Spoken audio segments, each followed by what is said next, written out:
పత్తిలో మనం ఇప్పుడే మాట్లాడుకున్నాము. పత్తి అనేది మనము నల్లరేగడి నేలల్లో మామూలుగా వేయడాన్ని మనం రికమెండ్ చేస్తాం. కానీ ఇప్పుడు చాలామంది రైతులు రెడ్ సాయిల్‌లో అంటే ఎర్ర నేలల్లో గూడా వేస్తున్నారు. సో, కాబట్టి రెడ్ సాయిల్‌కి మనకి సూటబుల్ టెక్నాలజీ అలాగే ఎక్కువ దిగుబడి వచ్చే టెక్నాలజీ గూడా మనకి రూపొందించడం అనేది జరిగింది. సో, దాన్నే మనం హెచ్‌డిపిఎస్ టెక్నాలజీ అంటున్నాం. హై డెన్సిటీ ప్లాంటింగ్ సిస్టమ్ అంటే అధిక సాంద్రత పత్తి సాగు. సో, నార్మల్‌గా మనం పత్తిలో నార్మల్‌గా విత్తే దూరం కంటే కూడా మనం ఈ అధిక సాంద్రత పత్తి సాగులో దూరం అంటే మొక్కకి మధ్య దూరం తగ్గించి మనము విత్తుకోవడం అనేది జరుగుతుంది.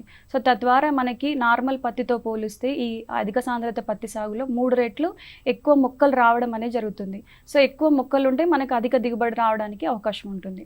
సో, 90x15 సెంటీమీటర్ల దూరంలో మనం ఈ ఎర్ర నేలల్లో మనకి ఇది మంచి టెక్నాలజీ అని చెప్పుకోవచ్చు. సో, ఈ హెచ్‌డిపిఎస్ పత్తిని సిఫార్సు చేసిన దగ్గర మనము దగ్గరగా విత్తుకోవడము, అలాగే ఎక్కువ మొక్కల సాంద్రతతో సాగు చేసుకోవడము, అలాగే దీనివల్ల మొక్కలు ప్రారంభ దశలోనే భూమిని త్వరగా కప్పివేస్తాయి. సో, మనం ఇక్కడ ఈ ఎల్‌నినో సంవత్సరంలో ముఖ్యంగా మనము నేలలో తేమను సంరక్షించుకోవాలి.